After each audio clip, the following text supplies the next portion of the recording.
Скоро никој не работи со менаџер, бидејќи полесно му е да не му земи менаџерот некои си 5 или 10% од заработката и тие сакат да се ги приберат. Значи, кај нашите музичари и пејачи постои една патека, само за нив се да има, за другите не мора да има.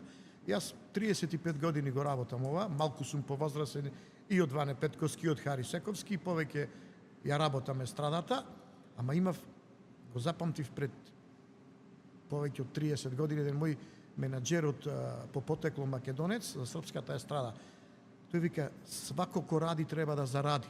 Значи, ние имавме со него соработка со неколку пејачи од Србија, ќе ги споменам, Мирослав Илич, Весна Змјанац, имаше турнеја со Драгана Мирковиќ, каде што ме вклучија и мене за битола, и тој вика, свако ко ради треба да заради. За жал, кај нас тоа нашите пејачи многу малку тоа го прават.